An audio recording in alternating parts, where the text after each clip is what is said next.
Thank you, everyone who is watching online this evening. Apologies for the late start. We had some technical challenges in the room. I begin with calling the September 25th, 2023 school board meeting to order. It is 6:16 p.m. We are in room conference room C of the Fisher Administration Building at 12121 West North Avenue. Ms. Summers, please call the roll. Mr. Morris? Yes. Dr. Hoyt? Yes. Ms. Willis? Here. Dr. Worley? Here. Ms. Hammer-Rowland? Here. Mr. Meyer? Here. Dr. Jessup Enger? Here. It's good to see you all this evening. We begin with public comment on non-agenda items. Members of the Wauwatosa School Board value the input of students, parents, staff members, and community members. The board's regularly scheduled meetings provide an opportunity for opinions and concerns to be expressed publicly. The board values all comments and will respectfully consider this input in decision-making. The board requests that individuals limit their comment on each item to 3 minutes.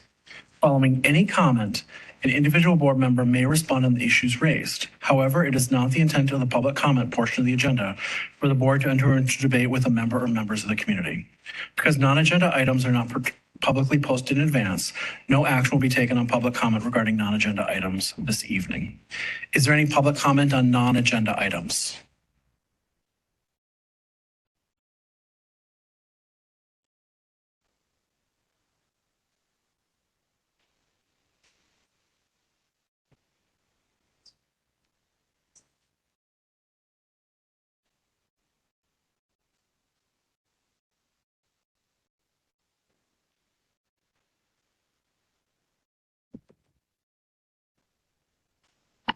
Hi, my name's Julie Alexander, and I just want to mention that I am a resident of Wauwatosa.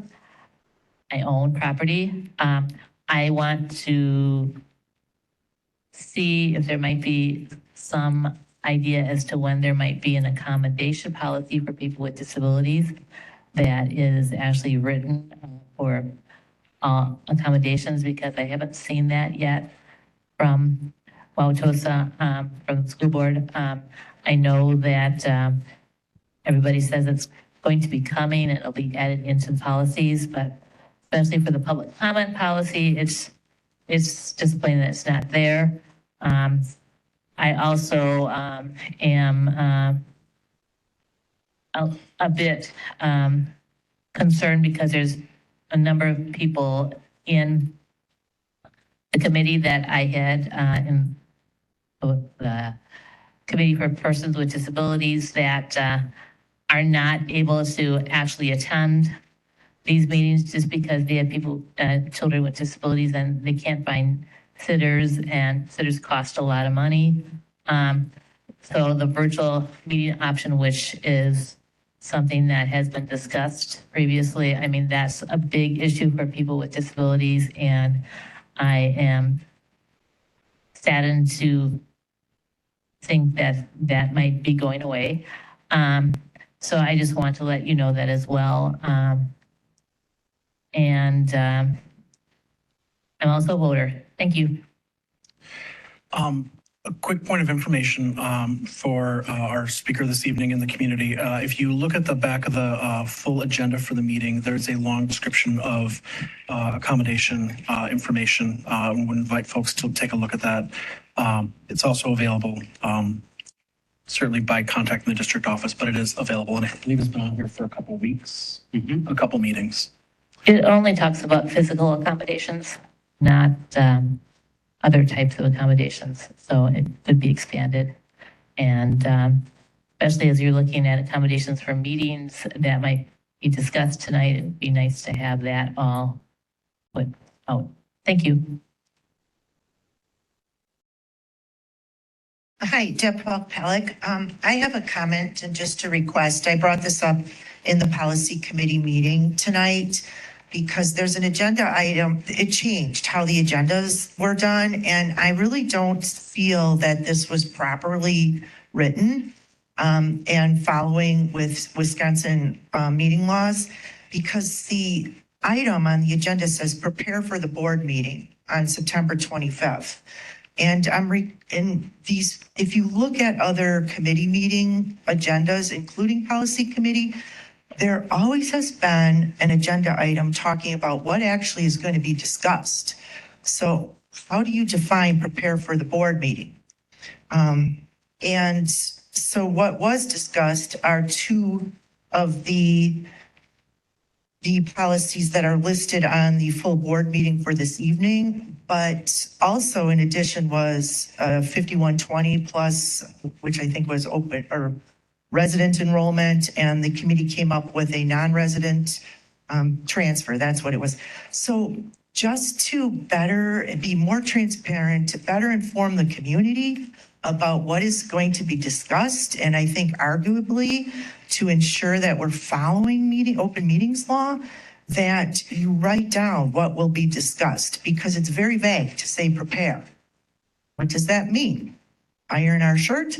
Or, what does it really mean? So that's what I'm requesting, is that we go back and look at the agenda from a month ago or all other agendas and really specify so people know what's going to be talked about. And if they have interest in coming, they will know what's being done. And these are huge policies that the board is going to be looking at tonight. So it just doesn't seem right that the community was not properly, that the agenda was not properly done. Thank you. Thank you. Any final comment in the room on non-agenda items this evening? Jamie, is anything online?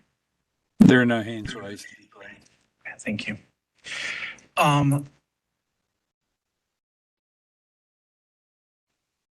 We will then move into district celebrations. Some big fun ones tonight in recognizing students who have done some incredible academic work and achievements over an extended period of time. And it's neat that a lot of the students I know who are on this list, we handed diplomas to last year. We'll be recognizing them this evening. And some did this before their senior year, which is an incredible achievement. So first up, that we'll be recognizing AP Capstone Award winners and National Merit semifinalists. Dr. Means, anything that you would share about either of these in kind of how they fit into the curriculum of Wauwatosa, kind of what this means in terms of the gravitas of these awards?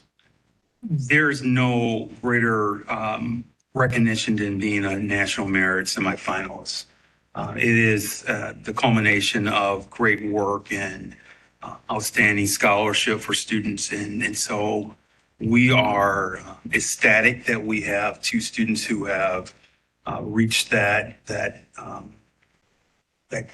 classification for our school district, but there are other students that we'll be recognizing. The AP Capstone Diploma participants are young people who have gone through a rigorous AP course selection and have completed the capstone program. But I don't want to confuse the two. Our National Merit semifinalists is something that there are some school districts who don't achieve this recognition and have students who reach this status. And so I want to start by just recognizing that we are very, very honored to have the students that we're going to recognize this evening. Outstanding. So let's begin with our National Merit Scholarship semifinalists. The first is Mara Holzen. And you're here this evening. I would love for you to stand so we can applaud for you.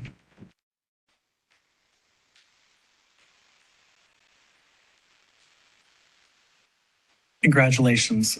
This is a really big deal, and this is years and years of work and culmination of effort by yourself, family, educators. So congratulations on achieving this. The other student, Ian Flochaus.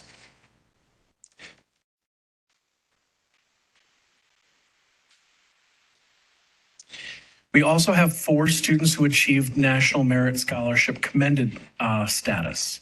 The first, Theodore Bach from Tosa East. And I should say both of our merit semifinalists were from Tosa West. Daniel Kreklau from Tosa East. Nico Long from Tosa West. And David Miller from Tosa West. So big congratulations to all of those students. We also have students that achieved the AP Capstone Diploma recipient, or AP Capstone Diploma recipients.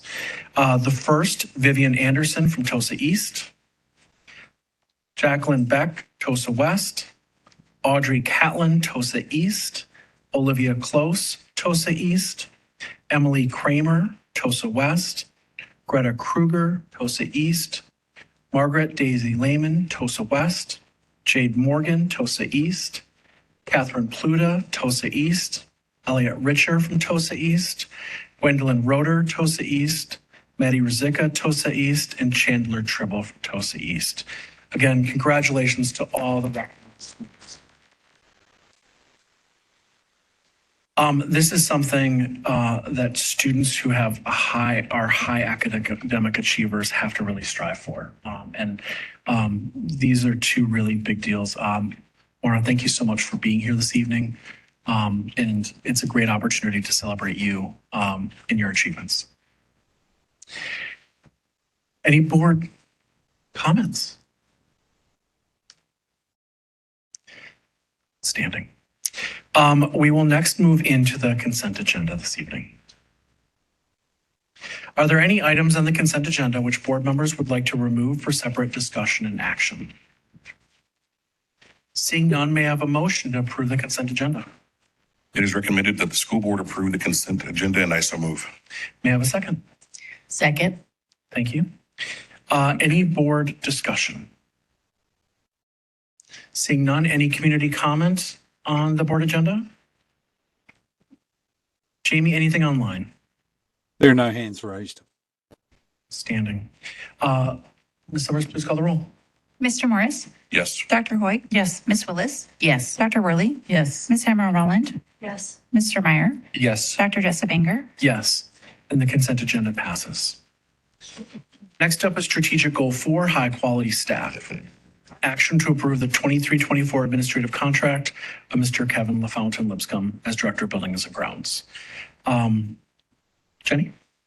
It is recommended that the school board approve the 2023-24 administrative contract of Kevin LaFountain Lipscomb as Director of Buildings and Grounds effective November 1st, 2023 for 229 days per year at an annual salary of $126,000 prorated based on start date. And I so move. May I have a second? Second. Thank you, Dr. Worley. Dr. Means or Mr. Brightman? Yeah, I can do a quick introduction. I'm happy Kevin's here and joining the system. We do recommend that he be approved tonight for Director of Buildings and Grounds. He comes to us from the Arrowhead School District, where he spent 19 years in that director role there. And prior to that at Elmbrook Schools in management and mechanical roles there. He's going to bring extensive experience to us, as well as just being, based on his references and people that know him, just a really good guy and a good leader for the facility division. So looking forward to having him on board. Awesome. Welcome. Any words or comments you'd share this evening? It's been a very welcoming experience.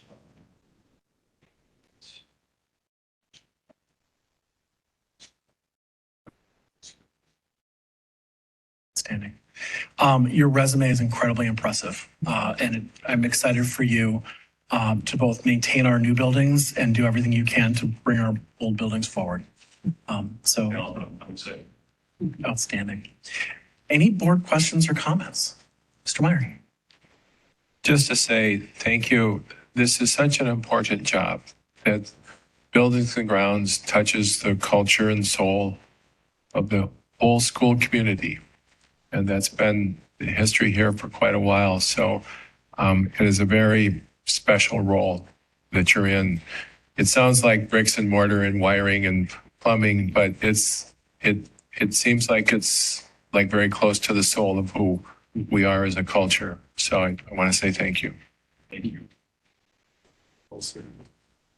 I'm so excited to have you. And, as my board colleagues know, many of them, I recently got a position as a career coach, and I really hope to explore ways to get our students involved in the trades. And, I know that that's a fantastic opportunity is to work in your own district. So I hope to see some innovative things come from you and just really highlighting how important the trades are. Any community comment on this item before taking action? Jamie, anything online? There are no hands raised. Ms. Summers, please call the roll. Mr. Morris? Yes. Dr. Hoik? Yes. Ms. Willis? Yes. Dr. Worley? Yes. Ms. Hammer Rowland? Yes. Mr. Meyer? Yes. Dr. Jessup Baker? Yes. Congratulations and welcome.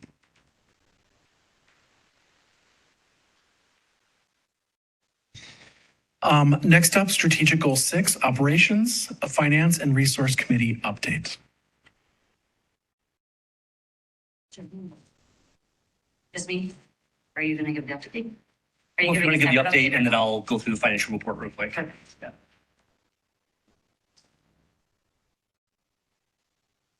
Finance Committee met on Wednesday, September 13th. We received a quarterly update from Jamie Price, who is the Director of Technology.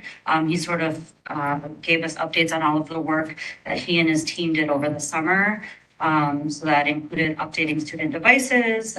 There was a district-wide phone project, a new visitor management and verification system, getting everything ready for the new location for our rec department. Explain that repairs and insurance are going to be outsourced this year, so it doesn't take district staff time away to fix the different devices that have to be repaired.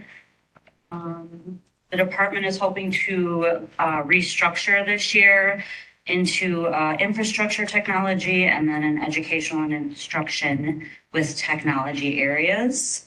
There are interactive devices at every elementary school.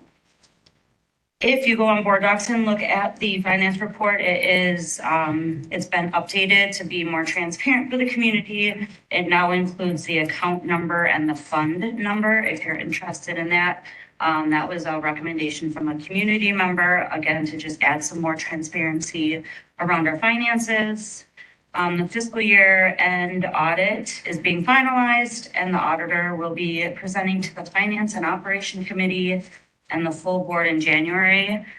Just like we mentioned last month, that's a clean audit report, and we expect that to be true in January as well. We looked at enrollment, but we're still waiting for the third Friday counts. We were about 50 students lower this year, mainly because of open enrollment students graduating and the district taking less overall open enrollment students this year. And then they are working to put together a report for DPI. There were some changes, so that's been a big project that Keith and his team have been working on. Because the data has to be updated before we can submit it to the state. That's all we have. Any questions for Ms. Heimer-Rowland from the board?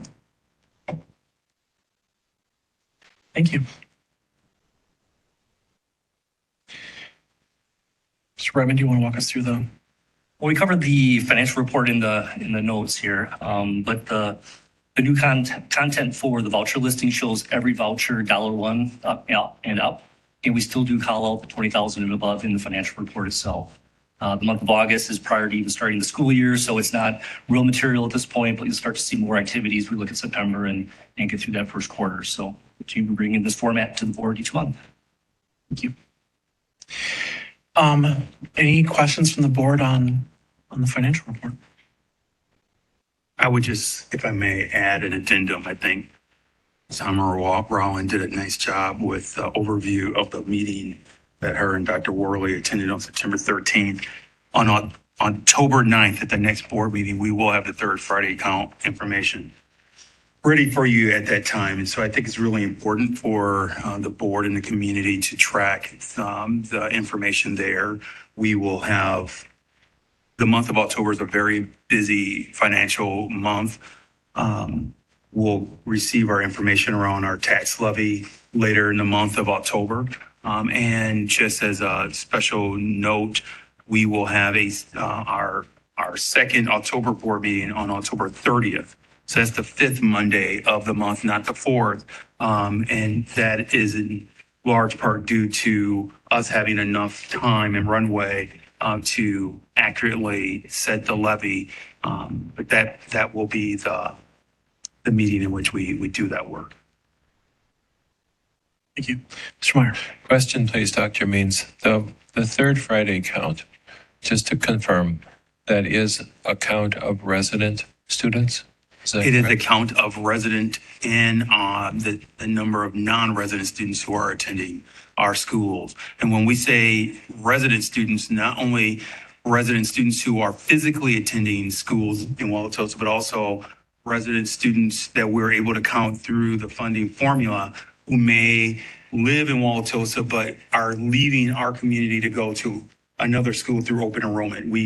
Through the funding formula, we can count those students as resident students as well. So we will identify all of those students through our report to the board and community on October 9th.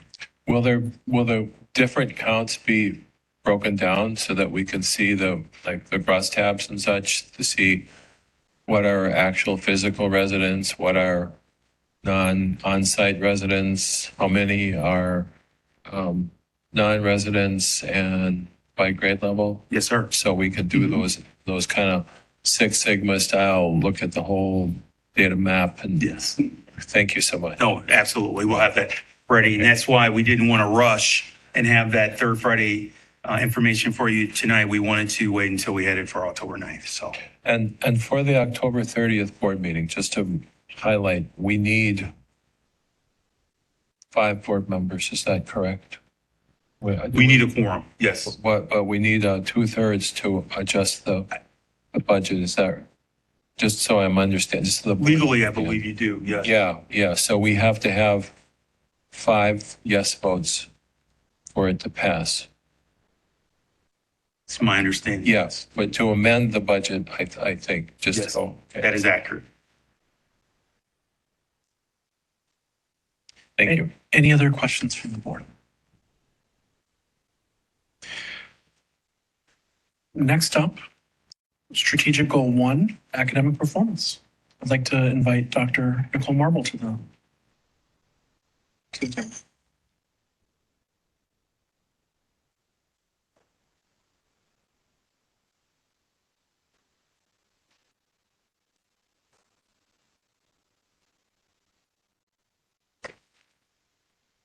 As Dr. Marble is getting her technology situated, Dr. Marble and I felt that it would be very important for us to take time throughout this school year to talk about what do we consider to be the levers of instruction that's important. In other words, what does good instruction look like, and how do we define what good instruction is in the Wauwatosa School District? Dr. Marble is a master teacher herself. And before we were administrators, we were teachers. And so what we would like to do is to take a few minutes to just unpack what we consider to be really important components for parents and for community members to recognize what good instruction looks like.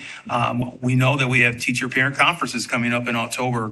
This is an opportunity for parents to take a look at what we are identifying, at least as one aspect of good instruction, and asking those questions of your student or students and or teachers when you're meeting with them during teacher-parent conference. The last thing I would say is that good governance thresholds would always say that a good, strong board of education that is focused on instruction will spend the time in their school board meetings discussing what instruction looks like. So without further ado, Dr. Marble, thank you for being here.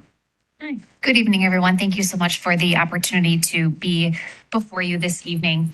The objective of our time together tonight around this discussion and in subsequent discussions is really to help build coherence and capacity of our school board members, and our community around instruction here in the Wauwatosa School District. So that is our objective.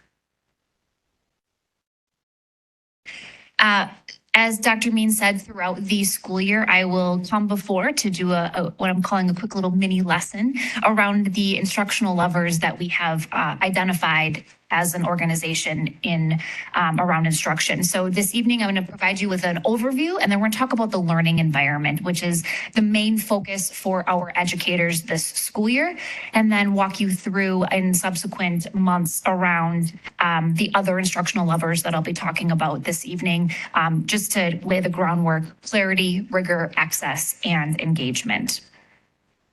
So I would be remiss if we didn't start with the why behind instruction, and that really is grounded in the philosophy of instruction that has been developed. This was a very iterative process with a wide variety of stakeholders, including our instructional leaders, our coaches, our coordinators, our building administrators. So it was very collaborative in nature. I'm actually going to have us pause and read through the instructional philosophy. So board members and Dr. Means, you have a physical copy of this in front of you. For any individuals in the boardroom, there are physical copies on the table as you walk in. And for anybody online, it is hyperlinked into the board presentation, so everybody should be able to have access. It's a robust document, a one-page document, and so to narrow down and have you synthesize all of the information in there, as you read, I'd like you to identify 3 different things: a word, a phrase, and a sentence that resonates with you as you read through this. So I will pause and allow you all some time to interact.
Practicing my transitions here, so I will know everybody's ready to move on once you put your writing utensils down. All right. So we'll come back to this as we move through, but I just wanted you to wrestle with the why a little bit as we move into the what and the how. So the what behind instruction really is grounded in our non-negotiables for teaching and learning. And we identify that we kind of bucket it into 4 different sections: curriculum, assessment, and instruction, and the learning environment. And again, we're going to be spending most of the time in the learning environment today. The what around these non-negotiables was the genesis of this really takes us back to the 2016-2017 school year. And all educators at the district at that time spent staff meetings throughout the year interacting, and that culminated in essentially these bullet points that we see here. And last year, we started to recalibrate around the very first bullet point. And so there was very intentional professional learning and recalibration around the necessity for having clearly defined learning targets and success criteria. And learning targets are student-friendly statements that explain what a student should know and be able to do as a result of engaging in a lesson. And the success criteria is then the evidence as to whether or not a student met that learning target. So that is what that is. And again, we spent last year recalibrating on that particular bullet point. As I made mention, our main focus this year is around the fourth bullet point on the culturally responsive learning environment, which is also tied to standard number 5 of how our educators are evaluated. And the middle 2 bullet points will be overarching focus for us in the future. So they're really important, but we can't do everything all at once. So then the how. We have articulated 5 instructional levers that, based on research, we know to really enhance the learning experience for our students. And so we are using this school year to recalibrate with our building principals what all of this means and what it looks like in practice. So I'm going to actually walk us through some of the learning that we did with our building principals just last week in calibrating around the learning environment and make that visible for everybody. Again, this is something that we're recalibrating as an administrative staff so that our building principals can give feedback to our educators around these other instructional levers. But for our teachers, their main focus for this school year is the learning environment. And then we'll be tackling the other ones in subsequent years. People may or may not know that our teachers, every certified staff member in this organization is evaluated in some capacity, and that is part of the state law. And this is all connected to, we don't do anything not in service of how our educators are evaluated. And so this is related to standard number 5 around their teacher performance in cultivating a supportive learning environment. And that is established by the different indicators that are here on the screen. And really, we have taken it one step further in Wauwatosa to be able to say, what does this actually look like in practice? And so we call those the instructional look-fors or the instructional levers. So the first one that I'm going to walk us through is what's called a warm demander. And this has really been catapulted by educational researcher Lisa Delpit, who defines a warm demander as one who expects a great deal from their students, convinces them of their own brilliance, and helps them to reach their potential in a disciplined and structured environment. And so behaviors of a warm demander is really showing warmth in their nonverbal ways, such as smiling, being curious, being naturally curious about the individuals that show up in their spaces and what's happening in their lives.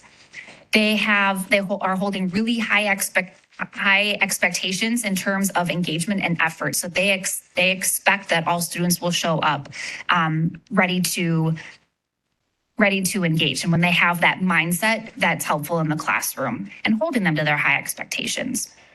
They encourage productive struggle, risk-taking in the classroom, and use really positive language to encourage that.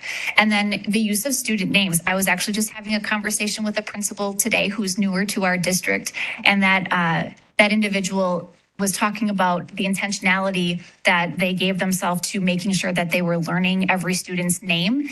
And that principal made comment to me today that as a result of being able to go into the classrooms and see children in the hallway and actually use their name, the amount of hugs and high fives has increased exponentially. So making sure that we're using student names to make sure that we see, and make sure that we're communicating that we see them in all of our spaces. Another element that we look for in the learning environment is positive narration. And what we mean by that is making sure that we are highlighting the behaviors that we would expect to see in the classroom. So a couple of examples might be Sarah has her book open to page 10, if that's the direction that I gave.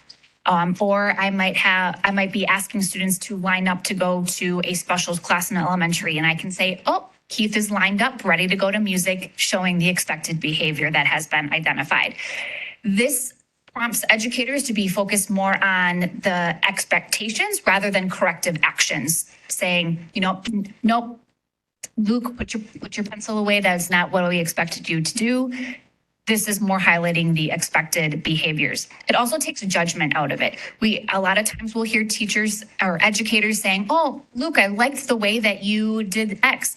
That includes a judgment statement, and we want to remove that judgment statement and use I noticed, so that yes, our children do things because we like them. We want them to do it because it's the right thing. And that's what the expectation is, not because it's what's going to make the teacher happy in the classroom.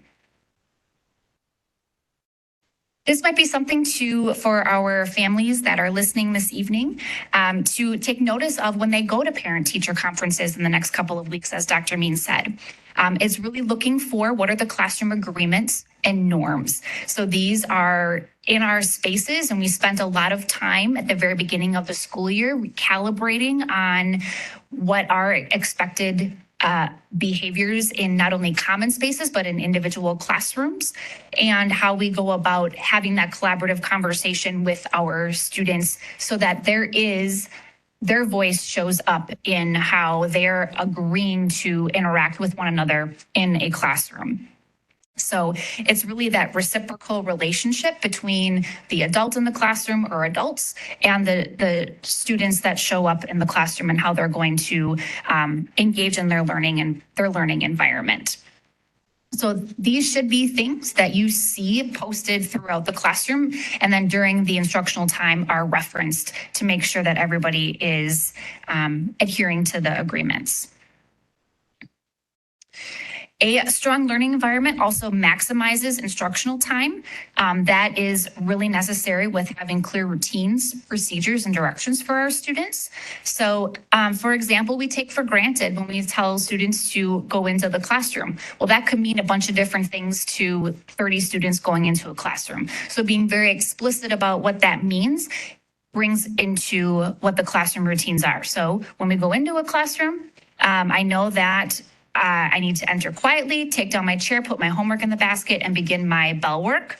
And then the three before me, for those that might not have heard that before, that's really to develop the collective efficacy of the students in the classroom so that they're not going to the one adult that is there. So if I have a question about something, I'm going to seek out maybe a resource that I have or three of my peers before I interact with the teacher to say, Teacher X, I don't know how to do A. And that also helps with the classroom management and being able to continue to move all of the work forward.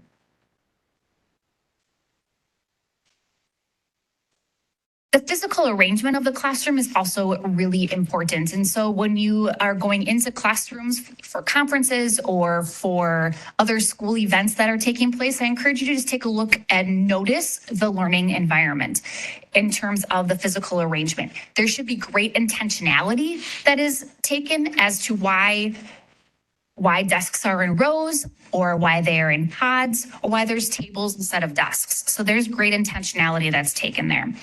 But really, we want to think about these three things: visibility, accessibility, and task. So visibility, can the teacher see the students? And can the students see the teacher? Because can the students see the instructional materials? If there's a barrier there, then that means that the student will not be able to engage in the learning as well as we would like.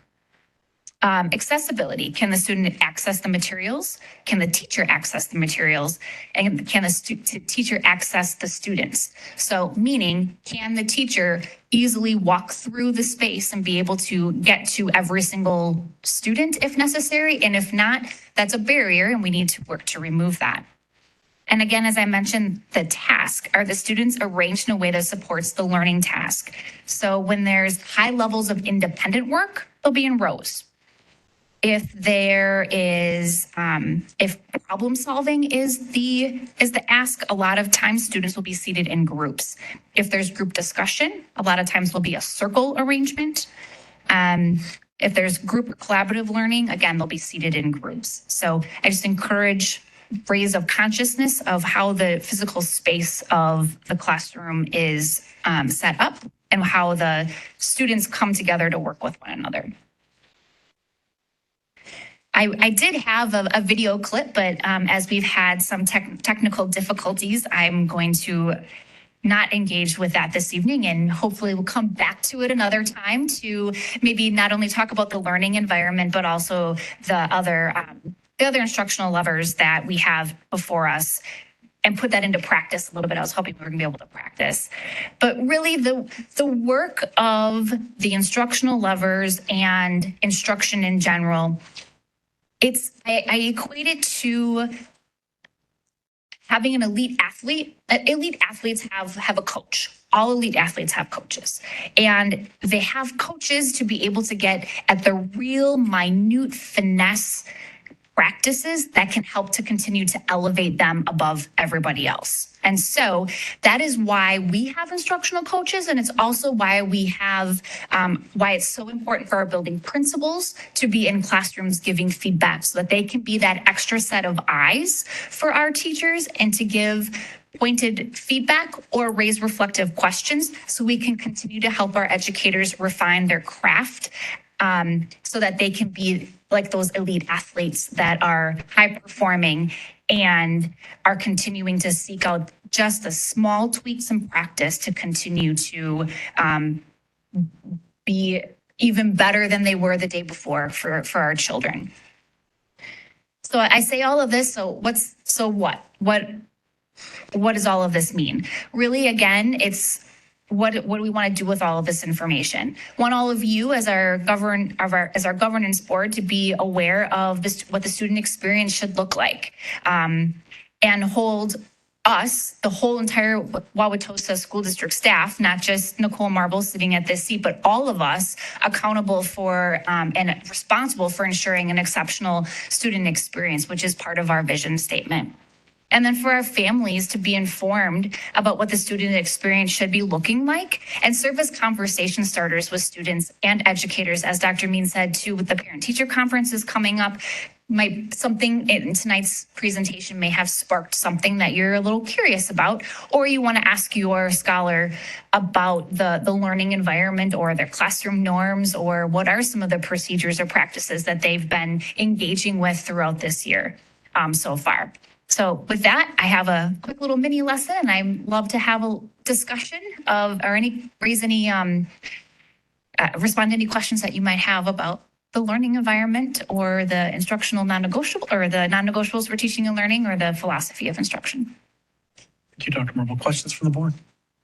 I don't have a question, but a comment. I mean, as an educator, I'm so happy to see the thoughtfulness and intentionality around learning environments and the warm demander. I'd never heard of that before, but just really ensuring that our students have a sense of belonging and they're seen for who they are. Because, I think the board's primary goal is to have greater academic achievement across our district. And those are the things that contribute to it. And I think sometimes parents think it's a lot of jargon, or we're just, when we talk about that, but it really does. And I know this from being an educator for 17 years, that when you recognize a student for who they are and you create that relationship with them, you empower them to reach their full potential. So I was just thrilled by this little mini lesson. So thank you.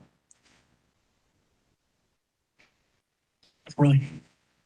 I also really appreciate the material, what we saw ahead of time, and also what you presented tonight.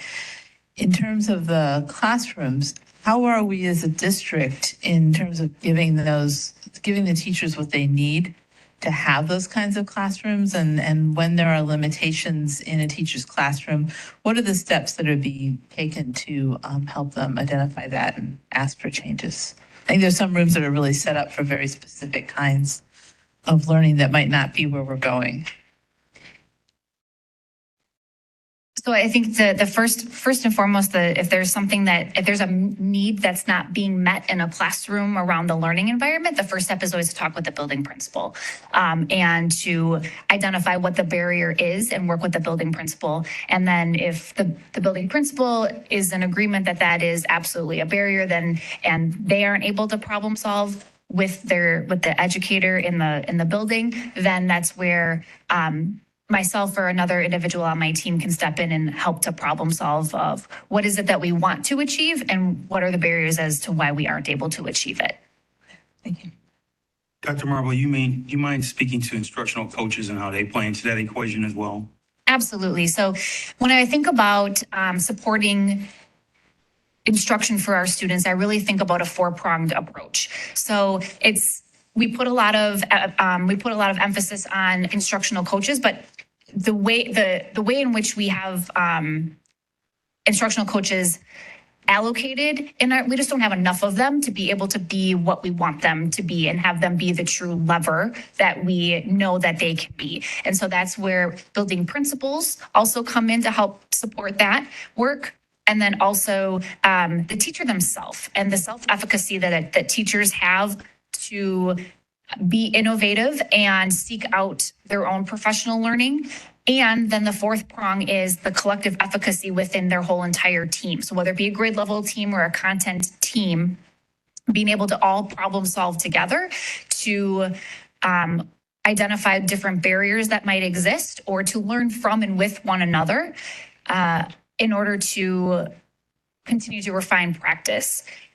So in terms of the question that you just brought up, Dr. Worley, before going, if they have access to an instructional coach, and so sometimes that's a little bit more limited in our secondary schools in particular.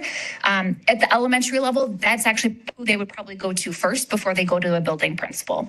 At the secondary level, depending upon if there's an instructional coach tethered to that content area based on strategic work that's happening, they may or may not go directly to the instructional coach before going to a building principal to unpack what a barrier might be.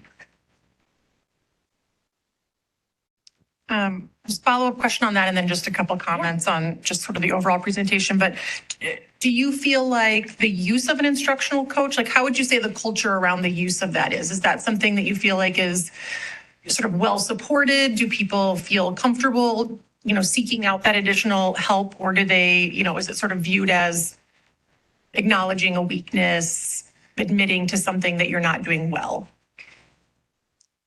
I don't have a blanket response for that because it depends upon the individual. Mm-hmm. It depends upon the culture around coaching that's been cultivated in particular schools, at particular grade levels, in particular content areas. I know for a fact right now our high school science teachers cannot get enough of our instructional coach because they have seen such power that working with Ms. Duhlman, who's the coach that's tethered to science at the high school level, they can't get enough of her. They want to multiply her because they see how fantastic that their practice has been able to shift as a result of working with the coach.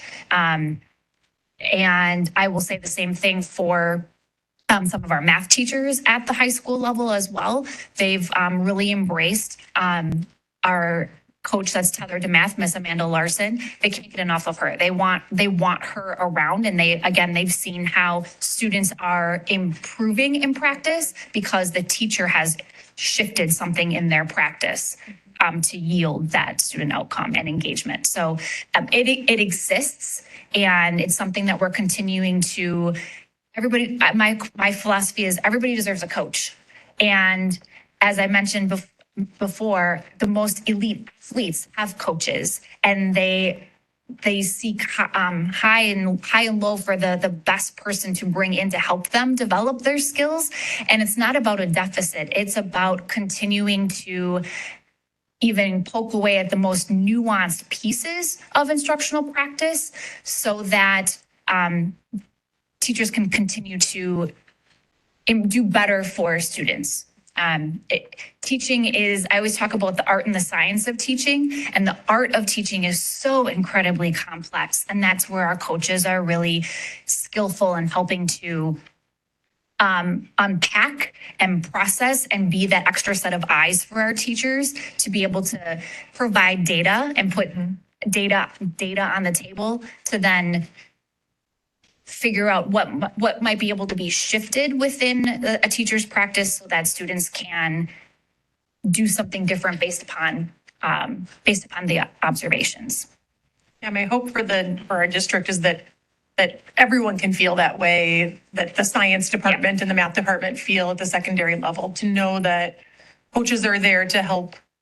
Even if you have the best game, the coaches are still there to help you better the game. We all have blind spots, and my hope is that people can continue to be open to feedback and using expertise that is, sort of shared amongst others in our district. Absolutely. And feedback is so important. And we talk a lot in education about the research from John Hattie, and feedback has a really high effect size in improving practice. And that is something that we're working on, is to develop that culture of, well, I want to know how I can do better. And that starts with district leadership. It starts with our building principals and heeding feedback and being able to name, I changed X practice, or I made X decision because I sought out X feedback, and just naming that we're human and we can all stand to improve. Absolutely. I know Ms. Willis already talked about a warm demander, but I just have to second, I love that term.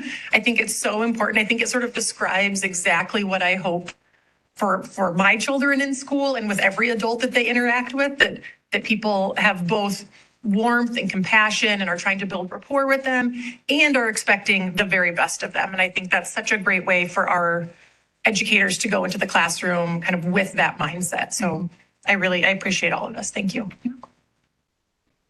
Can I just ask one more follow-up question? So with the warm demander, I was just thinking a little more about it and how you said building principals are like helping to implement this stuff. Have they been given like a directive to model this, right? Because you mentioned that we all have like opportunities to grow. So maybe there are building leaders that don't, that this is not their finest skill, is smiling or asking about staff, but are they being kind of directed and coached, at the administrative level to really model this behavior to kind of change that culture of the school?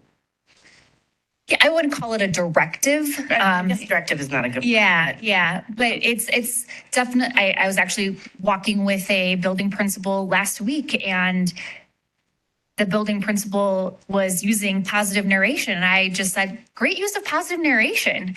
So I think it's also incumbent upon us to name that for them when we do recognize that they're utilizing some of those. But it's important for us to continue to calibrate on what are those practices and naming them for one another. Sure. So I notice that we're doing that with like the norms of collaboration and being able to say, yep, great job pausing, great job paraphrasing. And it's just using that, continue to bring that into the vocabulary and the conversation of the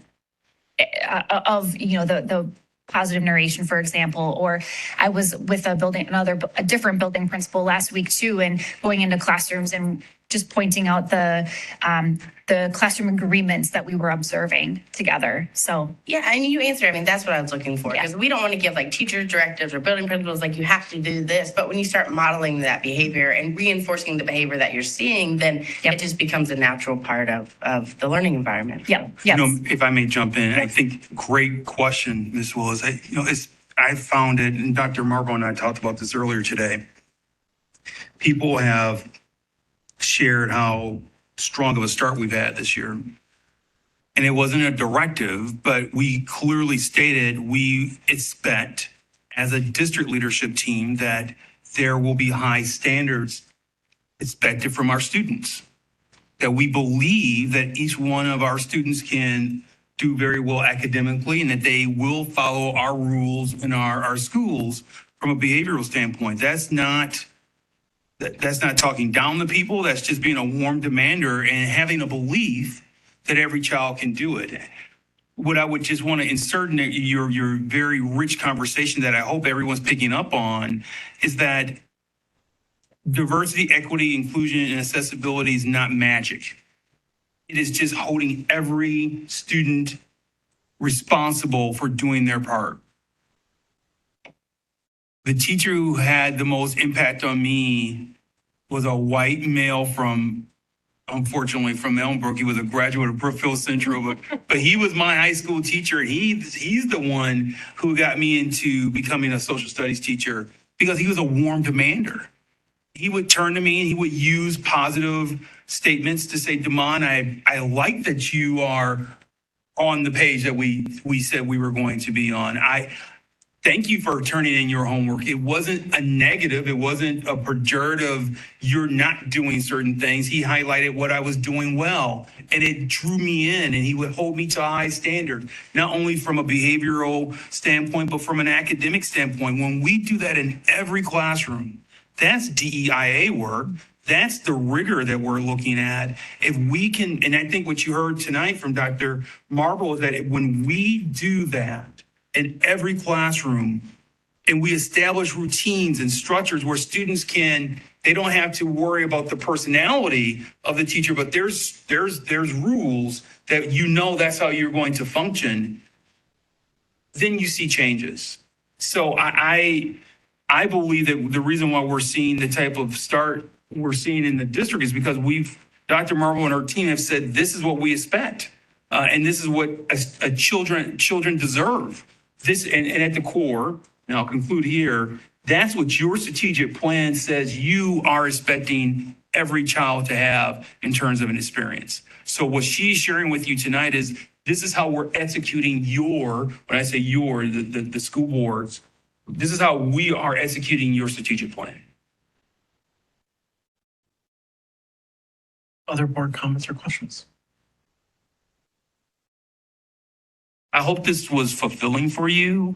I think for us, candidly, to have the ability to talk to you about instruction and how we are trying to teach the children and how you are such an important part of it, it fills us professionally and gives us motivation to keep doing the work.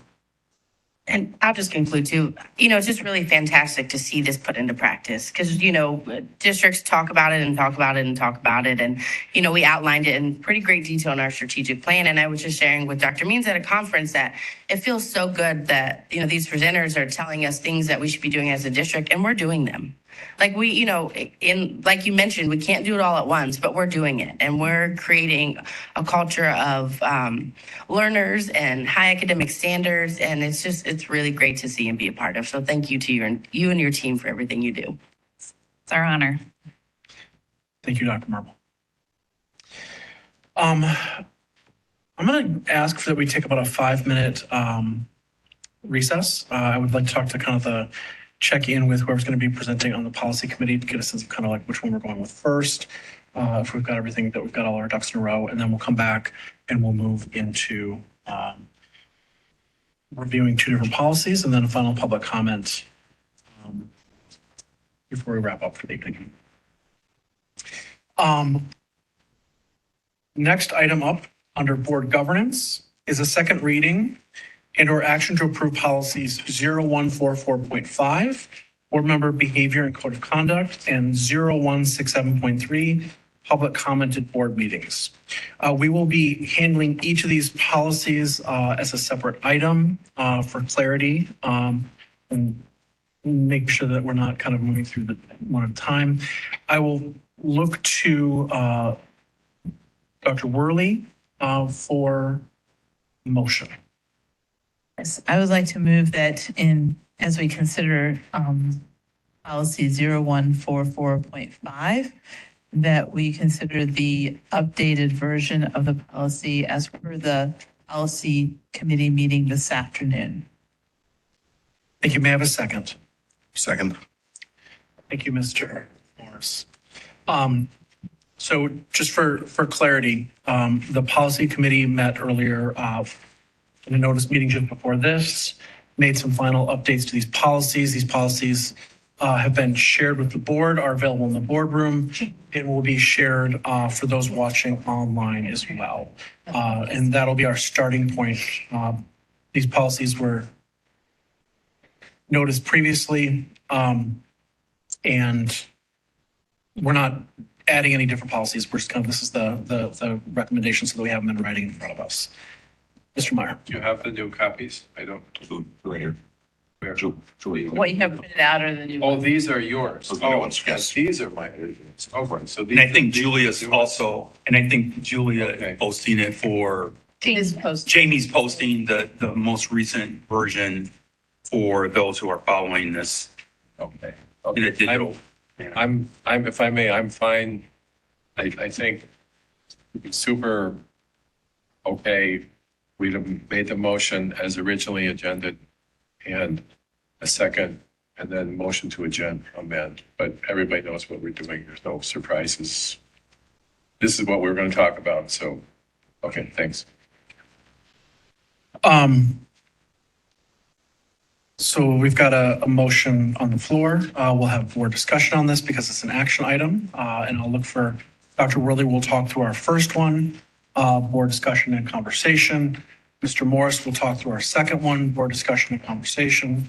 We'll take community comment on anything that, if there's any community comment on anything involving policies.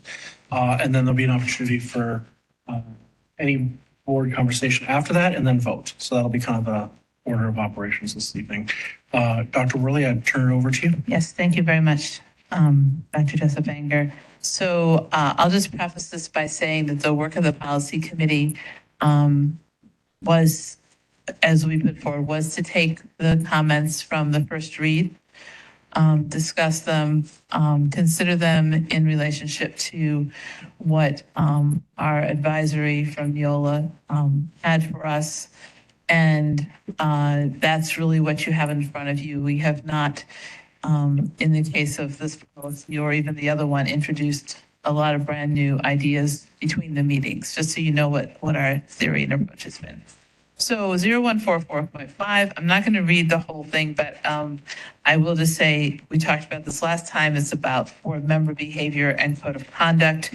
And just to orient you, the green highlights show where we are making changes.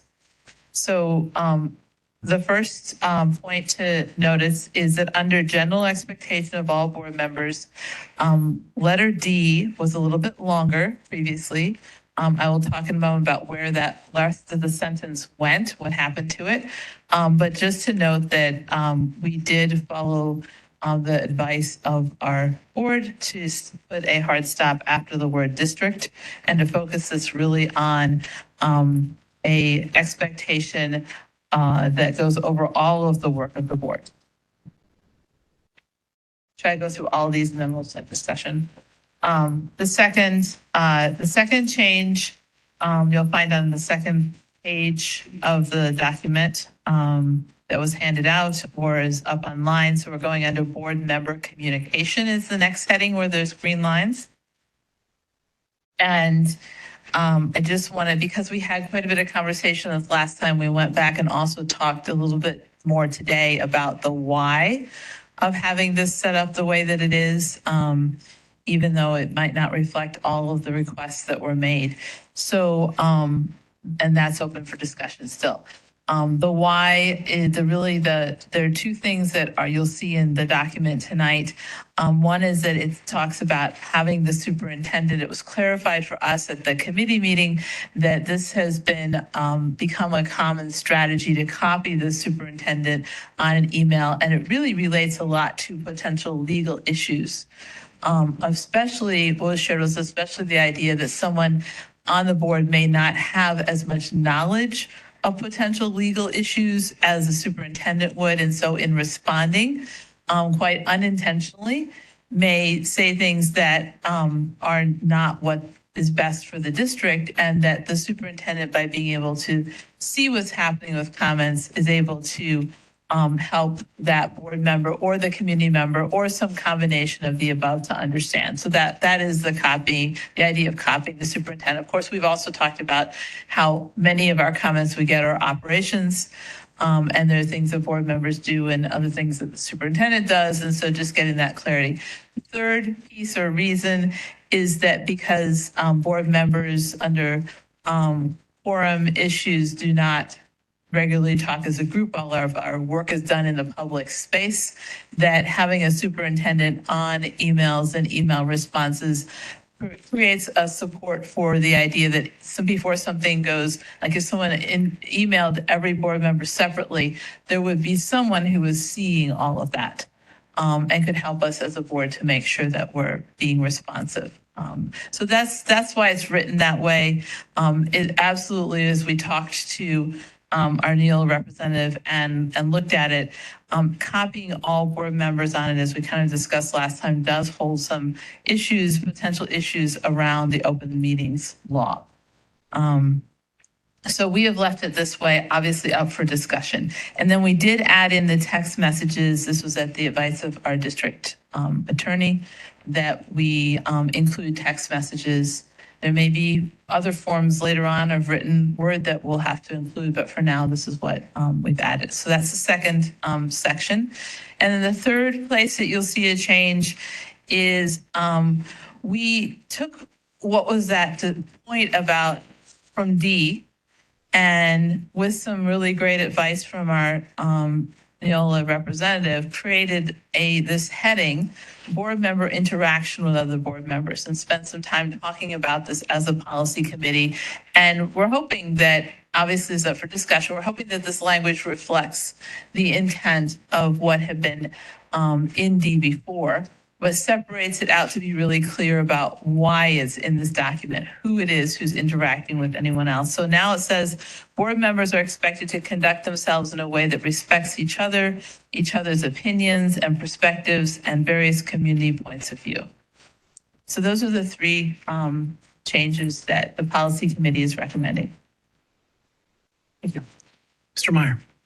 If I may, to add a piece of logic to the idea of copying the superintendent on emails. Yes, certainly, we are elected legislators in a democracy, and the citizens need to be able to petition us as legislators for redress of grievances, and therefore any and all detail is appropriate to be communicated to us, that in our policy capacity as the body that hires and fires the superintendent, we need to know what's going on. That said, the superintendent is the only one who fixes things. So if somebody complains to us, the board, that there's a problem, it is absolutely unproductive and dysfunctional to have any expectation that the board won't tell the superintendent. If you really want this thing to get fixed, if it's a problem, the superintendent needs to know about it. And whether the creation of the problem is a board level matter, or the speed with which the problem is solved is a board level matter. Regardless, the superintendent needs to know what the board knows, or the superintendent will have one hand tied behind its back in the relationship between the superintendent and the community. So it's absolutely productive and healthy and helpful to have no secrets from the superintendent in communications to the board. Thanks. Any other board comments or questions on this policy? Just thank you for your work. I mean, as a former policy committee member, I know how huge of an undertaking it is. And I really appreciate the thoughtfulness and consideration that you took into this, and really considering our feedback. So thank you. Ditto. Really clean, well presented. Thank you. If there's no more, I would suggest that we then move into the public comment at board meetings policy 0167.3. Mr. Morris. Yes, in very similar fashion with the same policy here at the committee meetings afternoon, we did make minor updates, but basically just to clean it up a whole lot more from the recommendations from our last meeting with the feedback we received here, as well as other feedback that was added in to give essentially us to where we're going to get this to a close to the finish line, finished place here that we can read in this second reading here today. So you'll see in 0167.3, obviously the title, no change there from the last time, public comment at board meetings. Under meeting structure, the second section there, you'll see there what we stricken out is maintained, but it is the board will take public comment at every meeting of the board. The school board will take comments on both non-agenda items and agenda items toward the start of the meeting. The board will also take public comment on meeting agenda items toward the end of every meeting of the board. And each public comment period shall not exceed 30 minutes in length unless extended by the presiding officer or vote of the board. And so some of that language there, we wanted to make sure, even with the time element, depending on the types of meetings that we have, the types of things that are on the agenda, we know that there could be a chance that 30 minutes and that time limit could need to be exceeded. But we leave that to the presiding officer. And if we see that is something we got a full house or full room that we're going to exceed that time, it'll come to typically that presiding officer or vote of the board there to extend that time. Then let's see, in addition, persons interested in speaking on agenda or non-agenda items are required to sign up in accordance with the district's procedures. Persons are required to submit their name, which is different from what we had before. You can see that we've stricken affiliation with the school district. So it is just a requirement to submit their name and the topic that they wish to discuss. Under public comment, you'll see that the individuals must limit their comment to 3 minutes. That hasn't changed in there. As we go further down, you'll see where the items and things that have come out, they have a lot of these you'll see have re-emerged in other sections just to clean this up. So it's not added new information in the screen. It looks like a lot. That's just because of the editing. So email public comments under that section. Public comment submitted to the school board email address by 10 a.m. on the day of the meeting of the board will be added to the online meeting documents to become part of the public record. And emailed public comments must include the name of the person or persons submitting the comment. Under the section of board response to public comment, all public comments or direct statements, comments, or questions to staff or other meeting participants. Board members are obligated to follow the Wisconsin open meeting law, which requires advance notification to the community of the board's intent to discuss and or take action on an item. If a public comment concerns an item that is not on the current meeting agenda, board members may not respond other than to thank and acknowledge the speaker for their input. And then under section B, interrupt the same edits that we made before, but interrupt, warn, or terminate public comment when statement is too lengthy, directed to anyone other than the board presiding officer, obscene or disorderly. So the disruptive and the other parts of the person's statements that have been stricken are what they are. Under section C, same, the request any individual to leave the meeting when that person engages in conduct which is disorderly. Obviously, disruptive has been taken out and disorderly has been replaced. And then under D, the change there is the addition there to and or security officials. So the request of assistance of law enforcement officers and or security officials and the removal of a disorderly person when that person's conduct interferes with the orderly progress of the meeting. And then there's section C, call for recess or adjournment to another time when disorderly conduct so interferes with the orderly conduct of the meeting as to warrant such action. So you obviously see when the lack of public decorum or disruptive were both removed and maintained with just the green. Huge.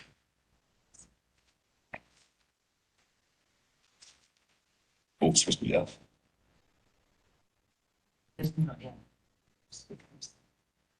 Yeah. Yeah, so where you see G, there's technically no G there. I guess where it becomes F and G. Waive these rules with the approval of the board when necessary for the protection of privacy or the administration of the board's business. And what will become G instead of H there, recording, filming, or photographing board meetings is permitted.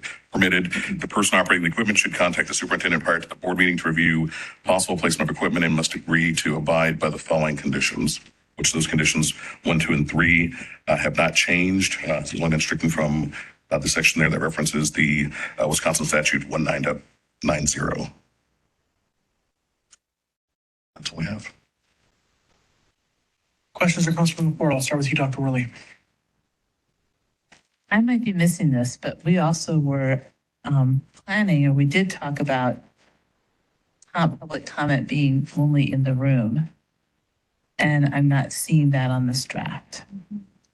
So we might want to, we did have that discussion and it was the interest of the committee to have that. So we may want to have a friendly amendment. I would entertain a motion to add language that articulates that public comment will only be taken in or at the board meeting.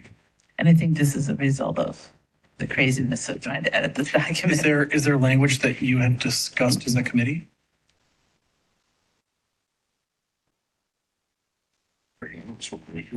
That's right there. Persons, It's yeah, in there, so. yeah, the first sentence of the meeting structure, the board will take public comment at every meeting of the board was in person.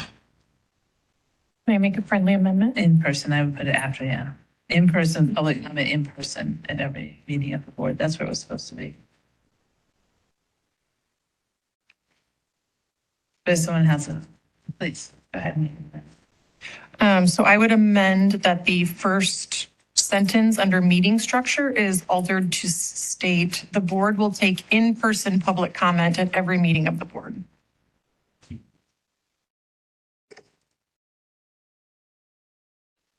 Is it acceptable to take that as a friendly amendment, or would someone like to motion? I just want to understand where this is again. So meeting structure, The first sentence. First sentence. First sentence would read, the board will take in-person public comment. So we're adding the words in-person in between take and public.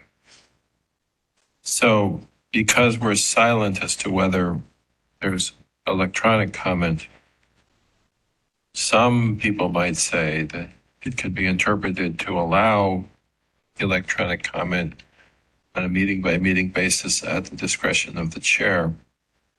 I'm not saying that's what I believe. I'm saying if you don't say no electronic comment, then it does leave that open. Like, I'm just trying to, What I'm if, not saying whether I'm going to vote yes or no on this Yeah. whole thing. I'm trying to assist in eliciting the will of the board here. yeah, That if you want no electronic comment, then I suggest you say no electronic comment. Just so it's Yeah. clear to the gentle reader What if- at a later date. So just ask a clarifying question. When I hear electronic comment, I think of email. Oh, yeah, you're right. I'm sorry. I mean, however you say it, the in-person virtual. Virtual, I mean, yeah, I just want to get the language right, to your point, Mr. Meyer. Yeah. what if we added it under broadcasting of school board meetings at the very end of the document? Where we do talk about board meetings are live streamed and recorded. What if we just added a sentence at the end that said, well, maybe we have to go after the therefore regular board meetings are live streamed and the recorded school board meetings are available for viewing online on the district's website. Public comment will not be taken through the virtual platform. That's probably not the best way to say it. Maybe somebody can clean that up.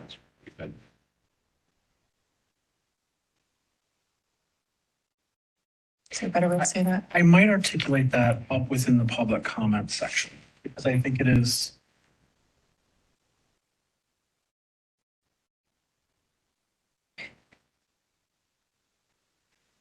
So if we, it feels disconnected from the rest of the public comment. We might also say, in addition to writing in person, the board will take in person, individuals must limit their comment to 3 minutes. Public comment will only be taken within the boardroom. I mean, I think that's pretty clear. Yeah. It also, or it could say the board will take only in-person public comment. Yeah. But Yes. I think using the word only, I don't think we need to make the distinction of virtual. Just so that accomplishes your goal.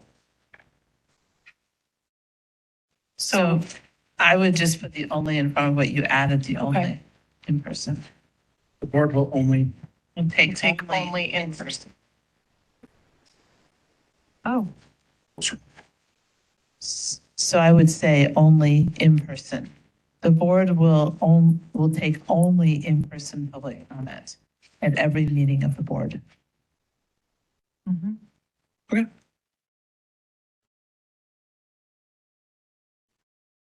So the only change then would be the board will take only in-person public comment at every meeting of the board is how that first sentence will read underneath meeting structure. Right. Okay. So my other question, because this came up last time, but we don't have a change in here, is that we're still leaving virtual meetings because of that last paragraph. And that was asked last time as well. So just reminding people. Are you just saying, Dr. Worley, that the meeting, there will be a live broadcast of the meeting? for The way people? this reads, yes. Yes. If that's where everyone wants it, I guess we're just making sure that's where everyone wants it. Yep. Okay. I also commend you for adding in the email public comments for folks who would like to be on the record and to share their perspectives, that there's an additional option that's provided to the community as well. And so board members know, we just asked for that. We let the operations folks tell us what timing would be acceptable. So that's what we went with. Can you just walk me through and, for the public, what that will look like? The public comment will be similar to the public comments that we receive now, but it will all be published and added to board docs. Right. So you would have this, you would use the email address that is the general one for the board like you do now. Those are currently recorded into a document if it's there by 10 a.m. on a Monday morning before a board meeting, then, and this is just for the meeting of the board, not for all committee meetings, just to be clear, for the meeting of the board, it would then be created into a single document that would be added to the materials for that evening. And that would include the person's name. The name. So the affiliation, we had a quite lengthy discussion on that, but because in many districts that's sort of been shown legally and not legally, it's like it's under consideration. It's considered I don't say hazardous, but a point of argument whether you can ask someone for their affiliation and have that stand up. And just to be clear, community members that email us maybe privately or individually, those won't be put into public comment. No, it will be the public comment that comes through the main email address. And that does get checked regularly. Sure. But now people will be able to see. And is that just to clarify, is that the public comment email address or is that the school board email address? Is there one for all school board members that the public has access to? I know Dr. Means you use one for all school board members. I just want to, make sure we clarify this. Or is I that believe if you're looking for comments from the public that can go on record, you would use the public comment email address. okay? I just wanted to be clear. And again, thank you for your work. I know how big of an undertaking this is. Any other board questions or comments on this policy? I can't remember how we landed on having public comment at both meetings. I thought we had decided that we would take public comment on non-action item days that we meet. So that was presented last time, and there was quite a bit of discussion among us and notes taken on that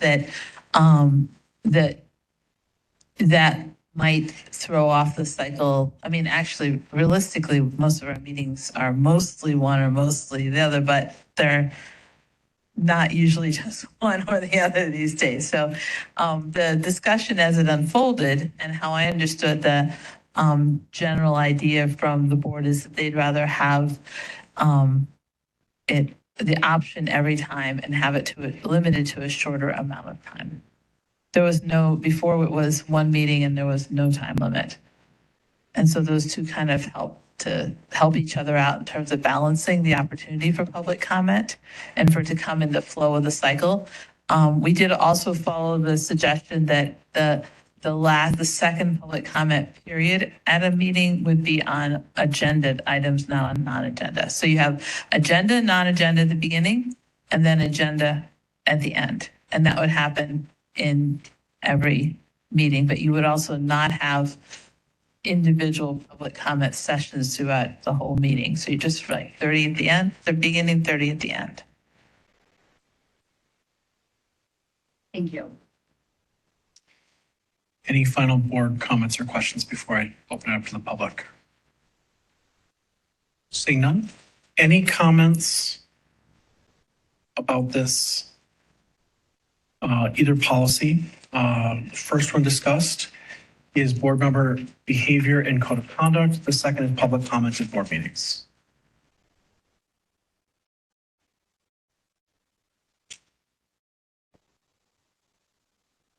Hi, Deb Falk-Palak. My comments are on the public comment policy. I do have concerns that, I have concerns that perhaps there's an open meetings law violation tonight with this and how the policy committee was agended and what is happening now. So the policies with the corrections were put on tonight's board agenda meeting at least 24 hours before the meeting. But now, in the middle of this meeting, at about 7:30, something new was uploaded that the public has had no ability to look at before you have voted, unless the people currently online quickly can be looking at this. And it seems like it's a problem to me that you're making these changes and you have not allowed time for the public to look at this. I'm really sad. I mentioned this in the policy committee. I feel that a yes vote on this, that people that vote yes to this are really dissolving democracy. I look at, there have been comments, well, we do this better than any other district. Well, let's be proud of that. Let's be proud of that. But I feel you're starting to dissolve, and as one community member said, with acid, democracy with this. It's sad that you're disenfranchising many of our community members with saying only in-person comment will be allowed. Our persons with disabilities, our socioeconomic, people of lower socioeconomic status, parents who don't, you guys just voted to give yourselves compensation, and including childcare, but those families that now if they want to share something and come to a meeting and speak, they can't come to the meeting. They can't do this online anymore. So think of all of the people in our community. And why are you even doing this? Like, is this like a huge problem except for that one time? It really isn't. You're really, really alienating people in our community. I also think that this first meeting structure where it talks about district procedures, what are the procedures? If those aren't defined, you cannot approve a policy without knowing what that is, because tomorrow somebody's going to email you asking you what these are. And I also think, and I saw this in another district with the public comment with 3 minutes, they put in something about unless, and I can't remember the exact language, unless needed because of accessibility issue. I think of persons with verbal communication disabilities. So I feel that there are issues here right now with this. I don't think it's ready to be voted on. I don't think it's fair that you made changes in the middle of the meeting and the public hasn't been able to see this and respond. Thank you. We're at time. Thank you. Any other final comment in the meeting in the room? Jamie, any comment online? There are no hands raised. Thank you. Oh, wait, I apologize. There is one.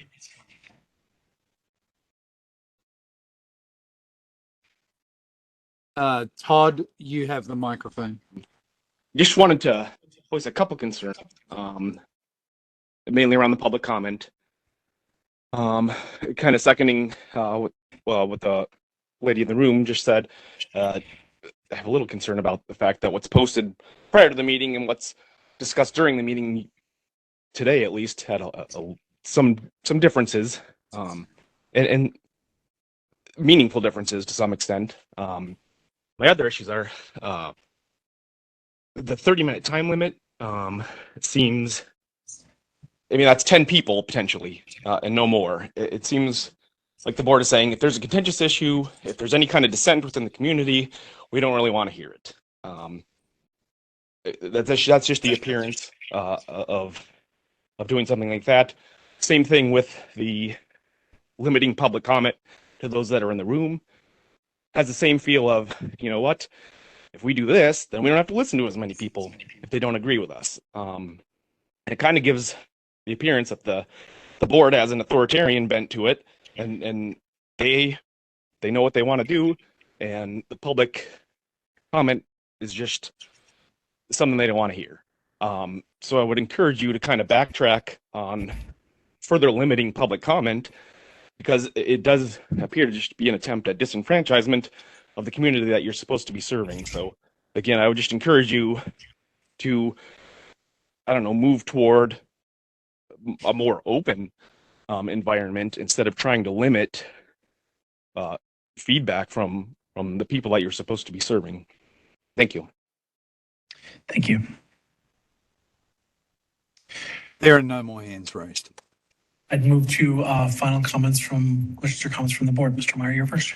I won't, with regards to the idea that the policies noticed on Friday to be handled by the full board tonight, and that those same policies were fair game at a committee meeting in the interim between the Friday notice and the full board meeting. I will not comment or speculate on open meetings law implications. That seems to be a very difficult question. That said, I just don't feel good about this practice of we notice something on a Friday. If we're going to notice something on a Friday to discuss at the full board meeting on Monday, the business on that item should be finished. And it just doesn't feel like the most productive way to handle any issue. If the policy committee is not done addressing that particular policy and plans to address it, for example, like today on Monday, then maybe it shouldn't have been noticed for the full board meeting on the same day. It just kind of feels like a clunky way to address problems, that unless it's some kind of emergency or we have to get this done, I don't know. It just doesn't feel like we really are in the most productive way getting input on something that could just as easily be agended for action at, October 9th or whatever.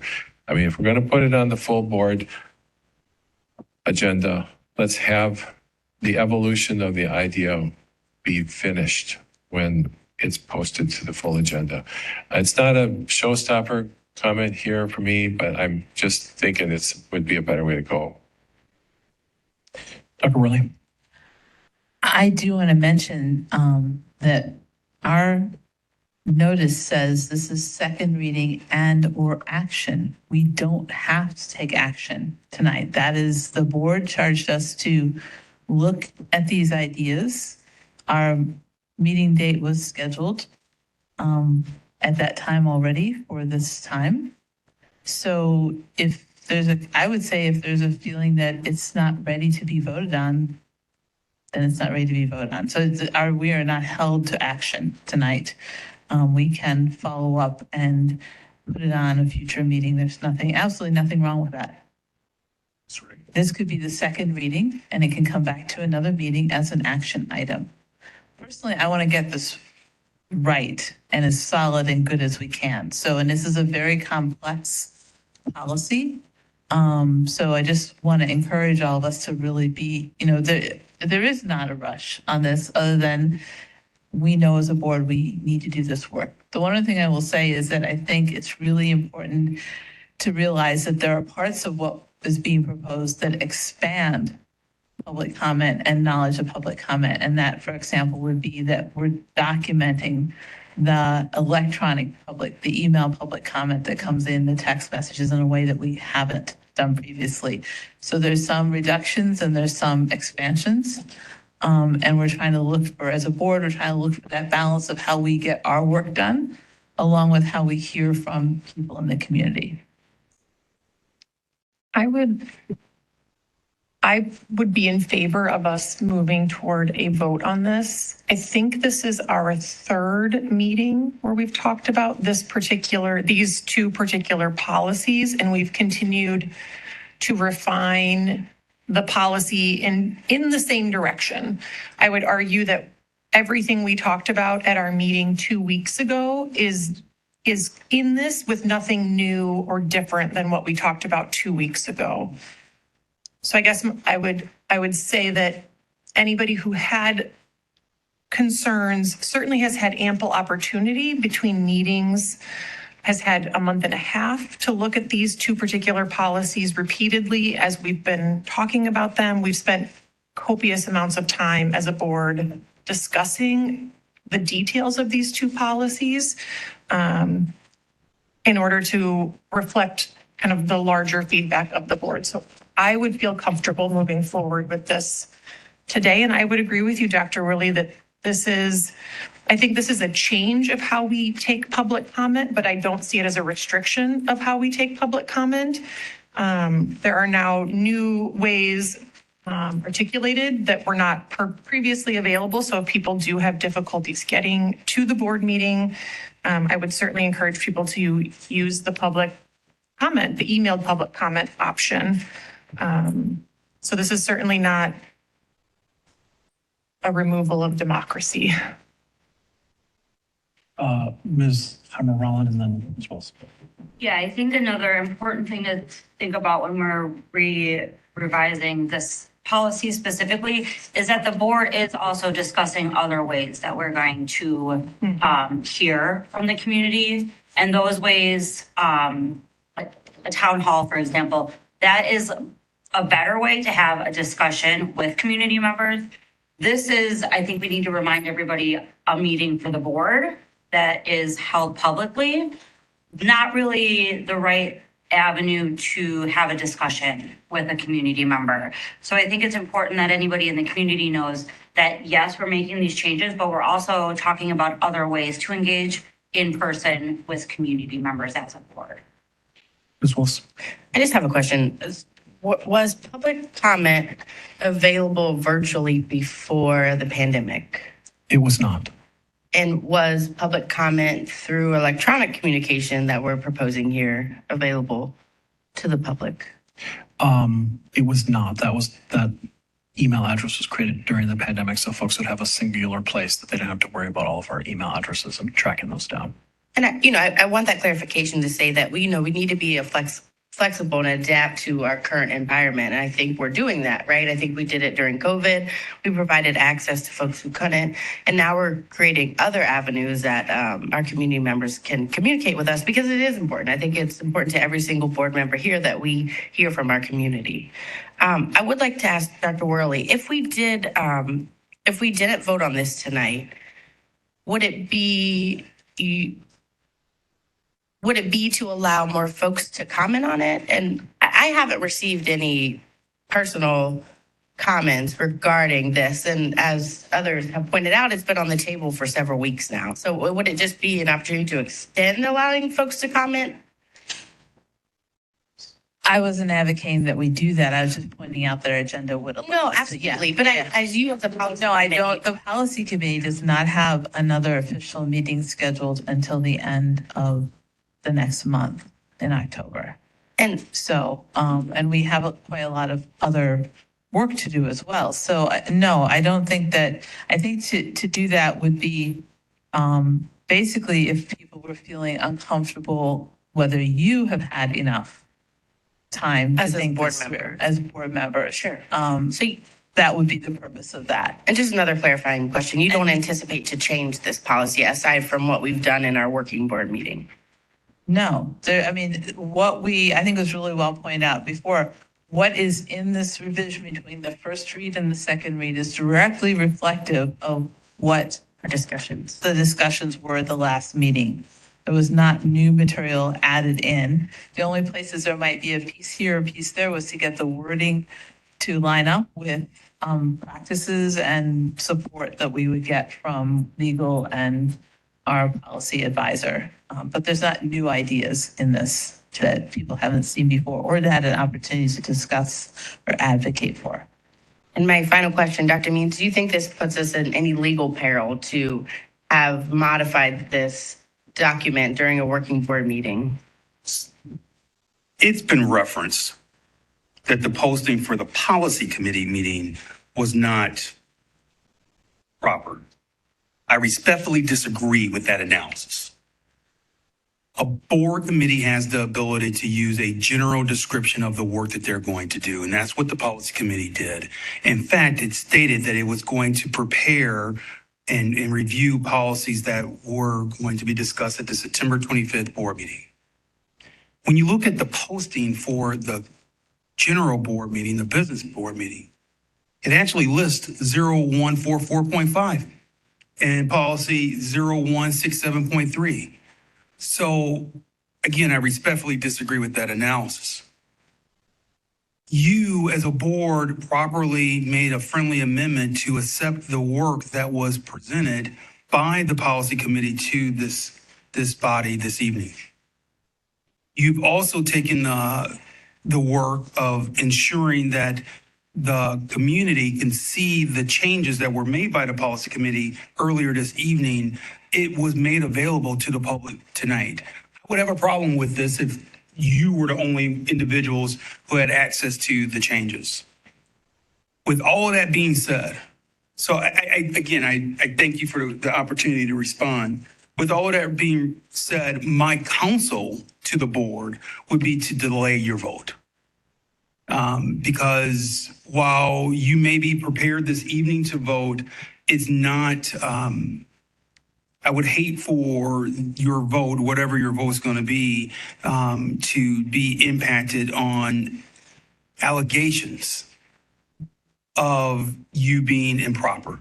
To wait an additional 2 weeks for this process, I don't believe will harm anything.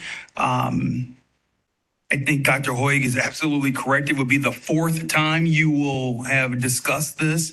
That is the most analysis of a policy that I have seen in my career in this seat. So that would give the community ample opportunity to weigh in. And it will give this board also one final opportunity to ask questions and to do your due diligence. So while your questions are timely and very astute, and I'm glad that I've had an opportunity to address them publicly, my counsel to the board would be to move these two policies to the October 9th meeting. Even though review of bylaw 0167.3 was explicitly stated in the policy committee meeting? I think, yes. Again, what I'm sharing with you is that I believe that if you decided to vote this evening, I believe that you have done your governance diligence in making sure that it's the right thing to do. But there's the right thing to do, and there's also the perception of public opinion. And there will be, and I don't know how widespread that is. Let me also say that. But there may be a perception that you have rushed through this, and opinions vary when you're working with the public, for sure. But my counsel would be, if you delayed it to October 9th, no one could make the argument. No one could make the argument that it has been rushed. It will be, as Dr. White said, it will be your fourth time reviewing the policies at that point. So, Dr. Jessup Enger, what would this look like coming to the next meeting? It would be a third reading or just be an action item? Like, Could it be on the consent agenda? Could it be on the consent agenda? You could place it on the consent agenda. You could make it an action item immediately without, I think Dr. Worley stated it well. What we try to do when we post these is to say that you're either having a second reading or it's an action item, because we're not quite sure how you're going to proceed. So, but yes, you can expedite the process by, I guess the first layer would be place it on October 9th. How you act on it at the October 9th meeting can vary. It could be on a consent agenda. It could be a separate action item. It's really up to you. I have one observation, that as a board member, prepare for a meeting, that I wait until final legal opportunity for notice on Friday. Then I take the effort to go through all the attachments and the meeting notice so that I have time to think about it before I might vote on Monday night. So in this particular case, with the changes made, I have had time to think about it, but I won't always have time to think about it if brand new stuff gets, yes, still on topic, yes, noticed. I'm not making an open meetings law issue here. I suspect we're okay there.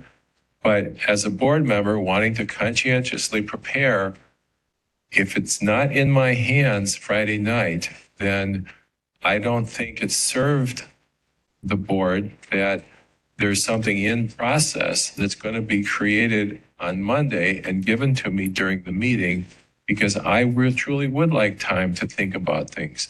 It didn't affect me here in this case. So for me, I don't see the utility from my chair with respect to what I think about postponing this to a later meeting. In the future, I would rather that when we notice it on Friday, it has a bow on it, that's it, it's done.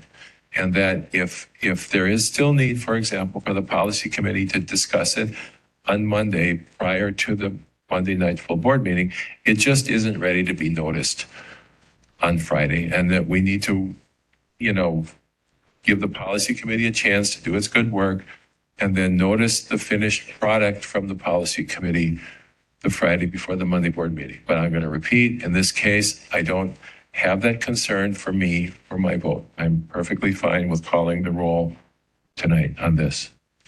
One thing I would add as well, in any meeting, if I think back, and I'll use this as an example, several weeks ago, we had a topic around benefits. And what was proposed did not pass the board. And so what the board then did on topic is we explored and examined in the room, was there a pathway forward that we could come to agreement on through motions and governance?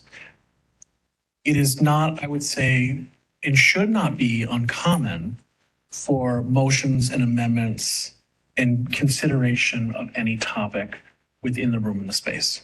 So I would say that it should be expected that what comes into the board and what is approved what comes into the board and what is posted may not be what the board approves, because we may want to make changes to it in the public meeting. I do agree with Mr. Meyer that it is cleanest if we have in writing what everything is. In this case, I think everything that we have discussed on multiple occasions is exactly what we saw in writing this evening. So I don't have myself any concerns, because there was no surprise. My recollection of everything we discussed was indeed what is right now. You can agree with it or disagree with it, but it is what has been discussed over the course of the last 6 weeks. Dr. Worley. I agree. Nothing conceptually different in what was out of the policy committee. There's those new concepts. It was all well thought through. Sorry, I interrupted. No, I'm glad to see the time. Yeah. That said, there is also, I have not been able to identify, as I've been listening, a harm created by waiting till the next meeting to take the vote. That I can think of. There is a harm, or? There's not a harm. Oh, it's Dr. Mead to Dr. Actually, if I may, Dr. Worley, I think there's harm in you voting this evening. And I think there's harm in you voting this evening because there has been explosive allegations made, and candidly, it's going to sully whatever vote you make. And even if you are legally in the right, it's going to hover over your vote. My counsel would be for you to delay it for 2 weeks because of the allegations that have been laid at the feet of this board that cannot be substantiated this evening, yet they've been voted into the atmosphere. You're better off at this point in time delaying for 2 weeks, allowing the public to see the changes that were made in policy committee this evening, and then you can vote. I think there have been suggestions this evening on how you can expedite that vote. I think they're very interesting and good suggestions because I think I'm hearing from the board, you've had your discussion. And so you don't need to have a fourth discussion. So I think, Dr. Jessup Enger, you have multiple ways to do it, but I thank you. Yeah, no, that was my point. I think you may have actual more harm. You will do more harm to a strong vote and good work by the committee by voting this evening, even though you may be in the right. And that was my point I was trying to make, which was that if there was an urgent need, like we have to make decisions on someone's, HR decision, if there's an urgent need, then that can balance. Yeah. But we can wait 2 weeks on this and we don't lose as a board. But if we act now, as I think Dr. Means has pointed out, there's a public perception that is not, in my personal opinion, accurate, but it definitely can be used to create some statements about where this policy is going that it actually is not going. So giving people a chance to think that through, to me, is more favorable. So, Dr. Worley, can I ask that you make a motion to table this item? Not table. Table. I read up on tabling. So what would you like to do? I need you to make a motion. It's called a delay. You don't want to table. That's right. Because when you have something on a table, then you have to have a motion to take it off. And tabling is actually more about long-term delay. We want to just not take an action tonight. We want to leave this as a second read and decide that we're not taking action. You can simply not take action. Exactly. We don't have to take a vote on whether we take action. So far, Do we need to withdraw the motion? No, you no. don't have to do anything. It means we can work on it later. Next time we can pick it up right where we are. So unless, my recommendation would be at this point to vote on this at the beginning of the next meeting. And I've heard the will of the board to do this in a way that we'll just be taking action on this item. Are we able to vote on this on the October 4th special meeting? You could, I would not recommend it. Okay, recommend it. I would. Okay. I think a regular meeting makes sense. I mean, honestly, publicly, I've heard much more concern about the impact of public comment negatively affecting the board's ability to do their business from the community, much more than the other direction. So it's been about, for me, probably 10-1. Yeah, and I think that's an important point to make too, is a lot of this work is driven. Most of this work on this, starting before I was on the board, this was driven by community wanting us to work on the public comment. But I don't think that that's something we have to finalize tonight. We could just do exactly what's proposed. So if folks are okay with it, what I would suggest is we move on to final public comment on any non-agenda items this evening. Well, 0-1. Yeah. I would pull both Hold on. because this affected both items. That's fine. Yep. Yep. Let's do that. We'll have this on the agenda at our next meeting. Any final public comment on non-agenda items this evening?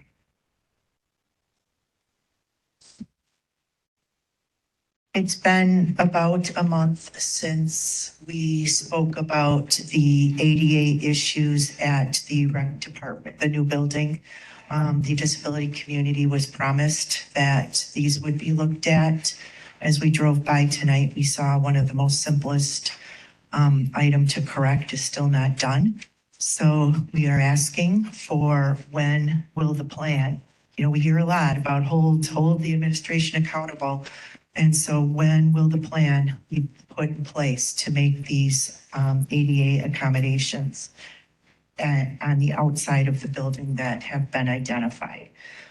Secondly, I just want to circle back to something that Board Policy 5120 was discussed tonight at the Policy Committee.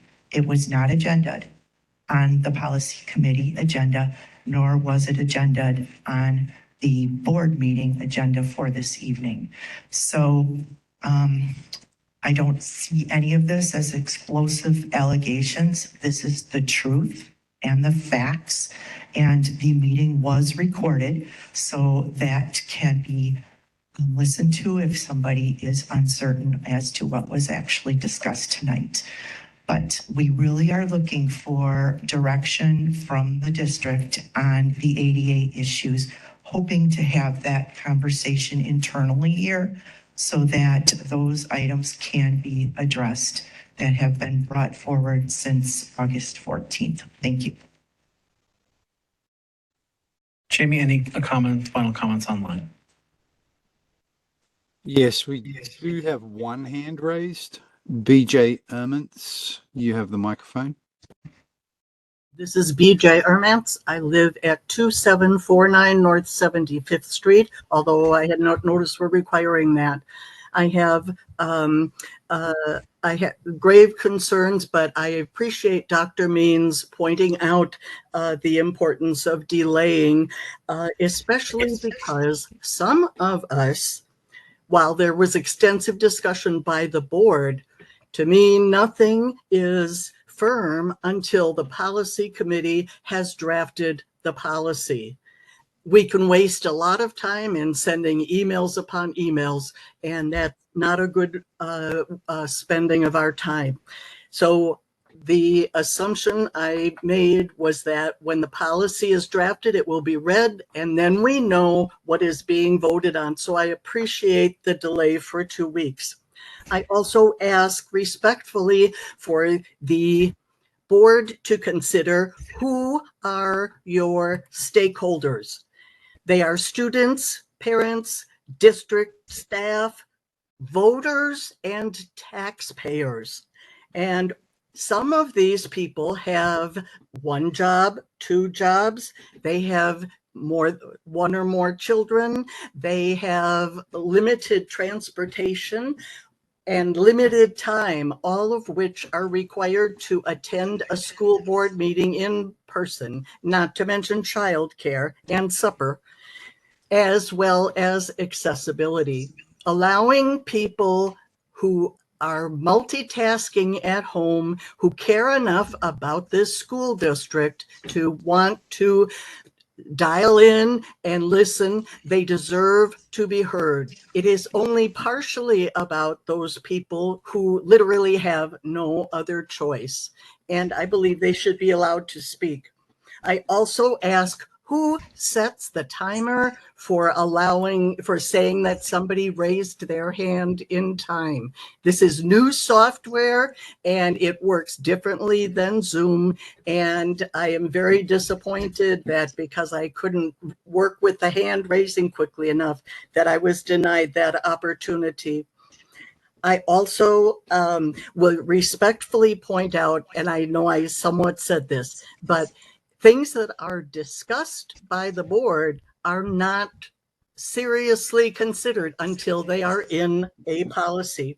I also really do wish that before all of this was done, a comprehensive, practical, clear communication plan that outlined all the different ways to communicate with the board and accurate expectations would have been drawn up to say, here are your options very clearly, who gets what. Ms. and Ermantz, what goes your into time is the up. public Thank you very record. much. Thank you. Thank you for listening. Dr. Jessup Inger, can I ask for just a thought as we move, as we decide to move forward in whatever direction of our public comment, can we be really direct in our explanation with the community about when it's a agended item versus a non-agended item? Because I think there's confusion about what topics fall into which category. If there's a way that we can clarify that so that we have comments at the right point of the meeting. Thank you.